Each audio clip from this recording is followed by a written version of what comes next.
ალბათ ბევრს გაგიჩნდებოდათ კითხვა, ვიდეო ესე რატო იწყება. მოკლედ მეგობრებო, მივდიოდი თურქეთში. საქართველოს საბაჟო გავიარე ჩვეულებრივად და თურქეთის საბაჟო უარი მითხრა. თუმცა ამით არ თავდება ყველაფერი. ვიცდი 2 საათი, იმედი ამ ეტაპზე გამიმართლებს. მოკლედ მეგობრებო, როგორც იქნა გადმოვлахე საზღვარი. დიდი ალბათობით ვინც იჯდა იქ საბაჟოზე, რა ვიცი, არ მოვეწონე თუ რა იყო, უბრალოდ პირდაპირ ბეჭედი და არტყა მომატრიალა უკან. თუმცა მეორედ ვცადე, შევედი. საქართველოს ისე უპრობლემოდ გამიშვა რა თქმა უნდა და თურქეთმაც სხვა დამხვდა საბედნიეროდ და თურქეთმაც გამომიშვა. მოკლედ სმენის შეცვლას დაველოდე და არანაირი პრობლემა არ შემექმნა. ამ ვიდეოში გაჩვენებთ სხვაობას საქართველოს და თურქეთს შორის სანაპიროს მხრივ, ფასების მხრივ, დასვენების მხრივ, სასტუმროს მხრივ და მაქსიმალურად ვეცდები ძალიან საინტერესო ვიდეო გამოვიდეს, ამიტომ ჩაუჯექით და ისიამოვნეთ. აუცილებლად გამოიწერეთ არხი, დაალაიქეთ ვიდეო, ეს ჩემთვის არის ძალიან დიდი სტიმულის მომცემი და რა თქმა უნდა შემოგთავაზებთ ძალიან საინტერესო ვიდეოებს.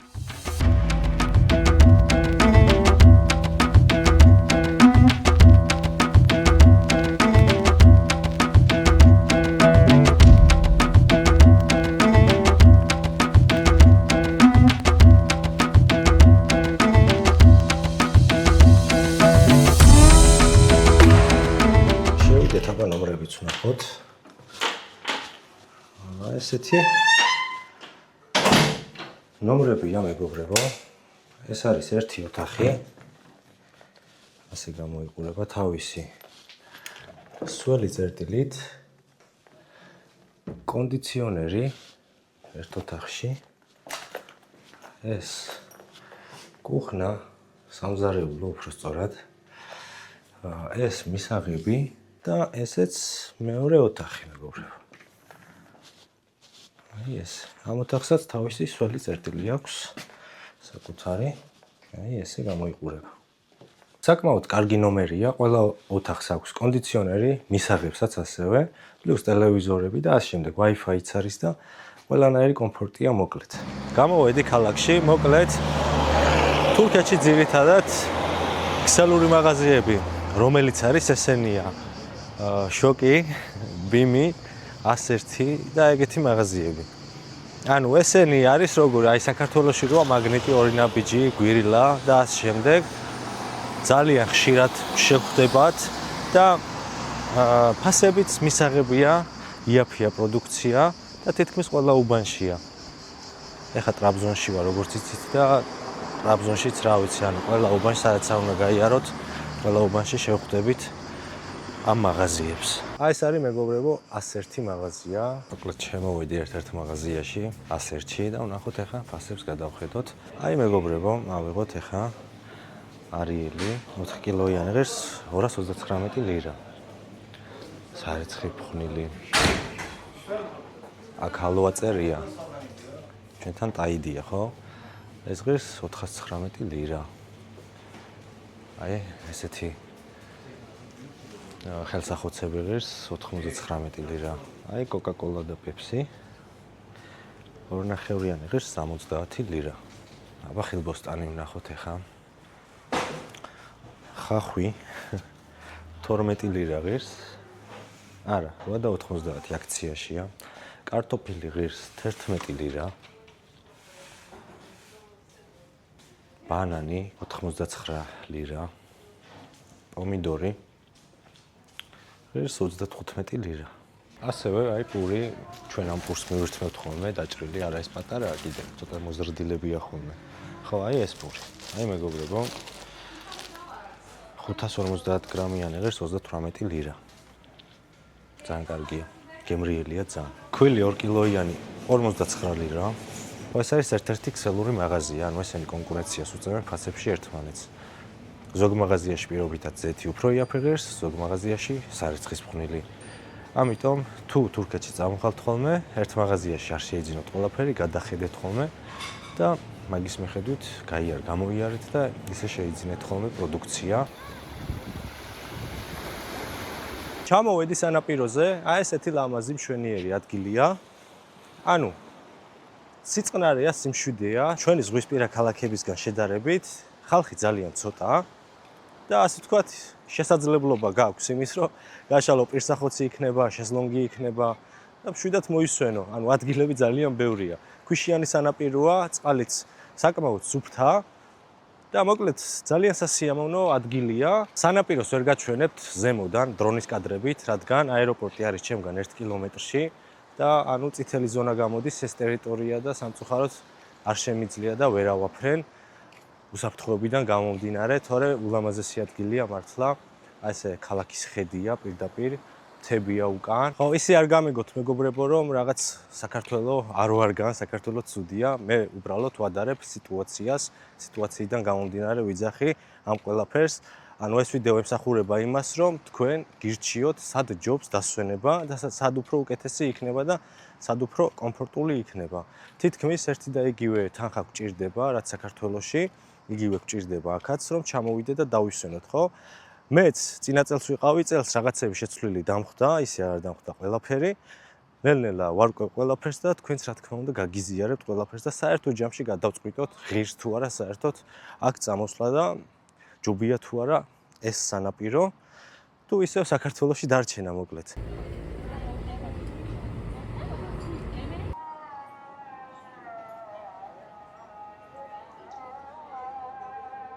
მოგეხსენებათ ტრაბზონი გახლავთ ზღვისპირა ქალაქი, ჩამოვედით, ზღვისპირას აესე ნახავთ, გემები ყავთ ზღვაში და რესტორნები აქვთ გაკეთებული მოკლედ. შევუკვეთეთ თევზის ბურგერი, თევზეული არის ძირითადად აქ. ძირითადი საკვები, ტრადიციული საკვები, 150 ლირა ღირს ერთი ბურგერი.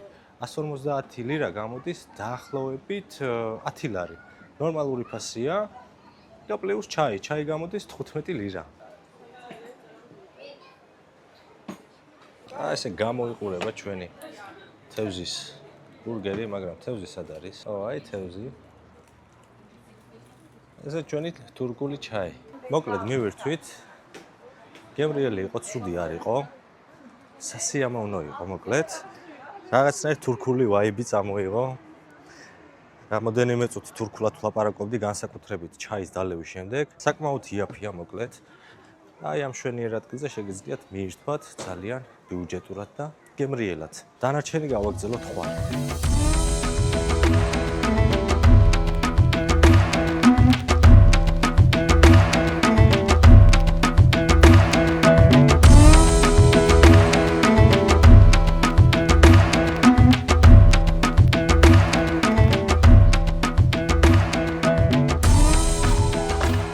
ამოვედით მონასტერში, სუმელას მონასტერი ქვია. ტრაბზონიდან ძალიან ახლოს არის, 40 წუთის სავალია მანქანით. ხო, ძალიან ლამაზი ადგილია, კადრებში გაჩვენებთ აუცილებლად და შეგიძლიათ აქაც წამოხვიდეთ და დატკბეთ ულამაზესი ხედებით. სუმელის მონასტერი მე-14 საუკუნის მართლმადიდებლური მონასტერია, ტრაბზონთან ახლოს. მე-4 საუკუნიდან 1921 წლამდე მონასტერში დაცული იყო სუმელას ღვთისმშობლის ხატი, რომელიც გადმოცემის თანახმად ლუკა მახარობლის მიერაა დაწერილი. სახელწოდება სუმელა ერთ-ერთი ვერსიით ბერძნულია და შავ მთას აღნიშნავს. მეორე ვერსიის თანახმად სიტყვა სუმელა ლაზურია და სამებას ნიშნავს.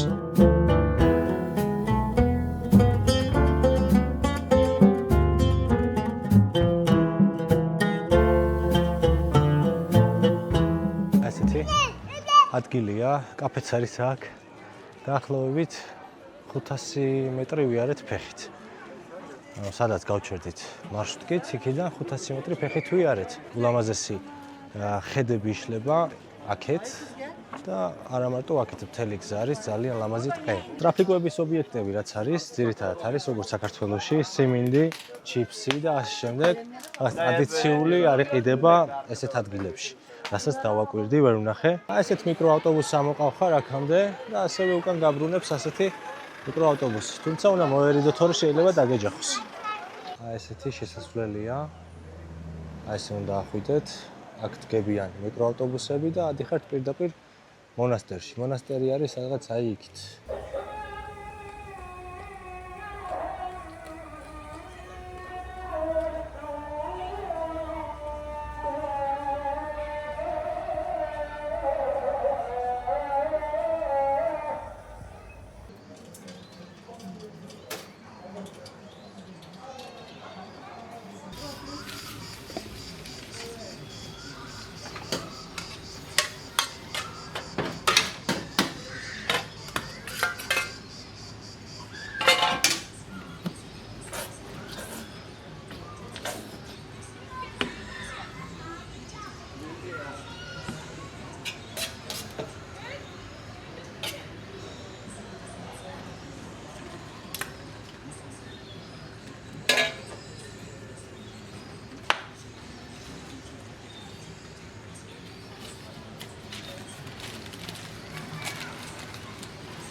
მოკლედ გამოვედით ღამის ქალაქში და ეხლა უნდა გავსინჯოთ თურქული street food-ი რა.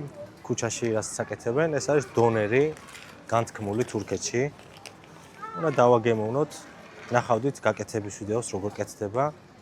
ჩვეულებრივად, ანუ საქართველოში როგორც ბრაწავენ, ესე არის ბრაწება და პლუს ქათმის ხორცი აქვს შიგნით. ესენი არ ხმარობენ და არ ჭამენ იმას, რა ქვია, ღორის ხორცს. ეკა ცივია, მაგრამ არ ავიშებს. ხო, 90 ლირა ღირდა. ჩვენ ფულზე გამოდის სადღაც 6 ლარი. 6-7 მაქსიმუმ. ხო? აბა. აი. ჩანს.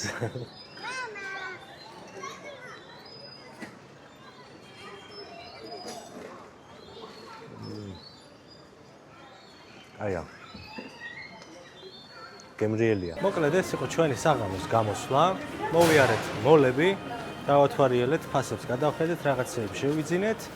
საკმაოდ მისაღები ფასებია, სივრცეც ძალიან კარგია. ხო, დანარჩენი გავაგრძელოთ ხვალე. ტრაბზონში არის 3 ძალიან დიდი მოლი, რომელიც მე ვიცი, შეიძლება კიდევ არის. შეგიძლიათ გამოხვიდეთ, გაისერინოთ, ბავშვი გამოიყვანოთ, მეუღლესთან ერთად წამოხვიდეთ და შეიძინოთ, რა ვიცი, რაც დაგჭირდებათ ყველაფერი. შევხვდებით ხვალე.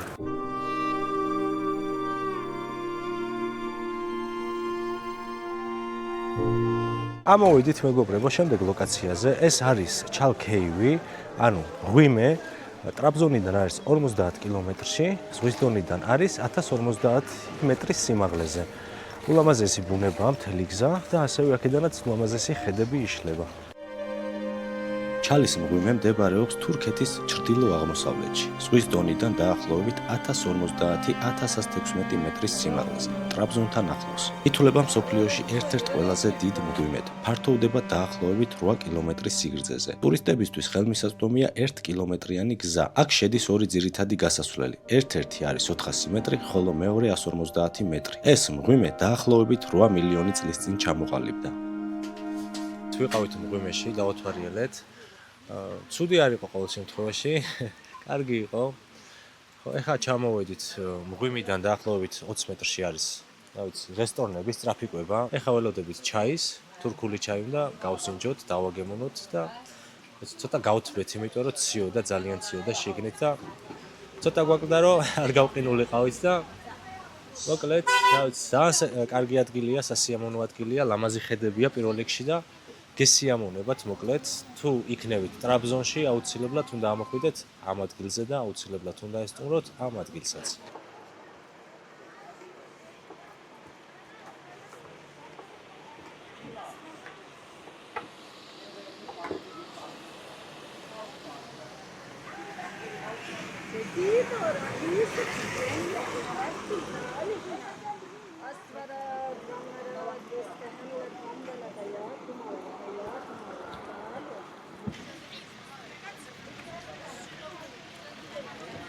ესეც ფეთირა, არ ვიცი, ფეთირას ეძახდნენ, შიგნით რა გონდა, არ ვიცი.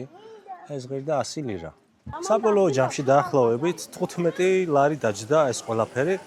მღვიმეში შესვლა, გამოსვლა გარეთ, ჩაის მირთმევა, სიმინდის მირთმევა და ეს ფეთირა, რა ვიცი, ფეთირას ეძახდნენ.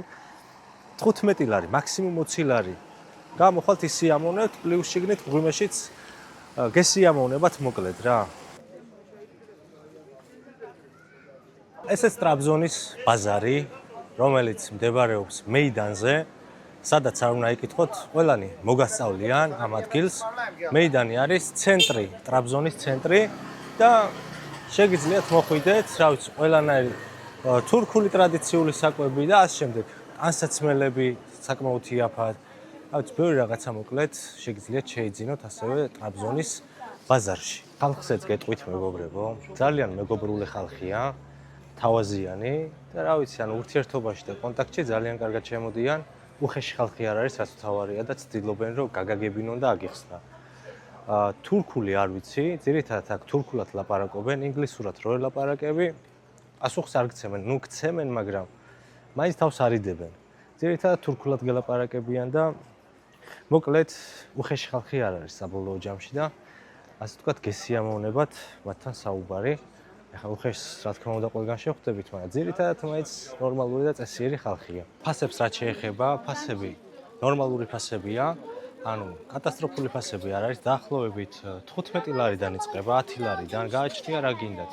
შარვლები არის 150 ლირაში, 200 ლირაში, 300 ლირაში, ხარისხის მიხედვით არის და თუ გაგიმართლა და შეგხვდათ საერთოდ კარგი სავაჭრო ობიექტი, თლათ უკეთესი იაფად იყიდით მაღალი ხარისხის ტანსაცმელს.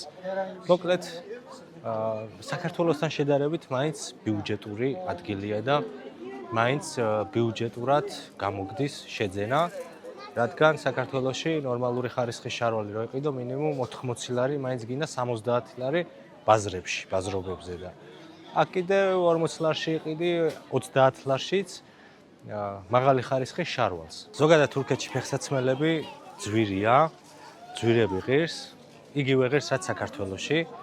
ანუ ფეხსაცმლის ყიდვა საქაზრი არ აქვს.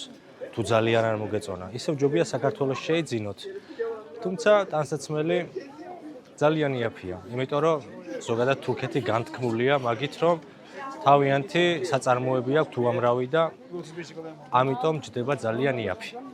სისუფთავეს რაც შეეხება, ასე თუ ისე მოწესრიგებულია ქუჩები, თუმცა ხალხი არ გამოირჩევა სისუფთავით, ანუ რას გულისხმობ.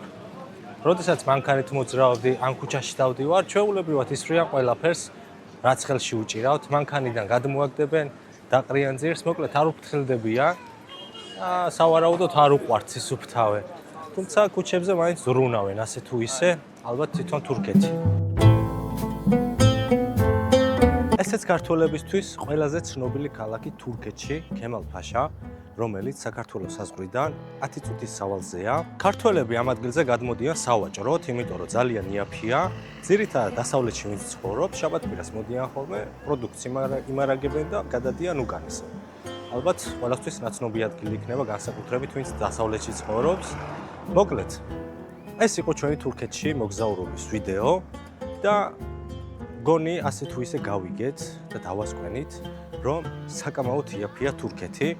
ტრაბზონშიც გავიარე ბაზრობებზე, მოლშიც ვიყავი და შევადარე ფასები ტრაბზონთან, ანუ ტრაბზონში უკეთესი ხარისხია და ფასებიც უფრო ნაკლებია და დაბალი, ვიდრე ქემალ-ფაშაში. როგორც გითხარით, საზღვრიდან, საქართველოს საზღვრიდან ტრაბზონი არის დაახლოებით 1 საათის სავალზე რა. ჯობია ეს 1 საათი რამენაირად კიდე გაიჭიროთ და ჩახვიდეთ ტრაბზონში, სასტუმროშიც იაფად მოისვენოთ, ხარისხიან სასტუმროში დარჩეთ და პლუს კიდევ ულამაზესი ადგილებიც მოინახულოთ. ასევე ქალაქი ძალიან ლამაზია, ზღვის პირასაც ძალიან კარგი პლიაჟია და მოკლედ ერთი სიტყვით დაახლოებით $210 დაჯდა სასტუმრო 7 ღამით 3 ადამიანზე ოჯახი. სხვა დანარჩენი პროდუქტები, საკვები ძალიან იაფი ღირს მეგობრებო, აი მართლა ძალიან იაფი ღირს და ასე ვთქვათ კაპიკებში შეგიძლიათ მიირთვათ ძალიან კარგი და ძალიან ხარისხიანი პროდუქტი. ხო, გავიწევი არ დამეჯახოს. თქვენზეა უკვე დამოკიდებული, ბათუმში დაისვენებთ, გურეკში დაისვენებთ, გონია კვარიარში თუ წამოხვალთ, გადმოკვეთავთ საზღვარს, 1 საათს კიდე გაიჭირვებთ, მიხვალთ ტრაბზონამდე და ტრაბზონში დაისვენებთ. ძალიან კარგია მოკლედ ჩემი რეკომენდაცია, ჯობს რომ ერთხელ მაინც ცადოთ და ერთხელ მაინც წამოხვიდეთ და მოკლედ საზღვარგარეთ მაინც ჩაგეთვლებათ რომ ნამყოფები ხართ. პლუს ამას კიდევ ყველაზე კარგი რაც არის ეს 1 საათის გზა, ანუ ისეთი ლამაზია, მთელი გზა მიდიხარ ზღვის პირას. მარჯვენა მხარეს არის მთელი გზა ზღვა, მარცხენა მხარეს არის ულამაზესი მთები და ულამაზესი ხედები. მოკლედ მთელი გზა ისიამოვნებთ და ისე გაგივათ ეს 1 საათი რომ ვერც გაიგებთ. შეგიძლიათ გზაში გააჭიროთ კიდევაც ლამაზი ფოტოები გადაიღოთ, ჩანჩქერები და ასე შემდეგ. მოკლედ დღევანდელი ვიდეო ეს იყო მეგობრებო, იმედია სასიამოვნო ვიდეო გამოვიდა, იმედია მოგეწონათ, თუ მოგეწონათ გამოიწერეთ არხი, დაალაიქეთ ვიდეო და აუცილებლად შემოგთავაზებთ მსგავსი ტიპის ვიდეოებს კიდევ ძალიან ბევრს. დაგემშვიდობებით ახლა და შევხვდებით შემდეგ ვიდეოში. ნახვამდის.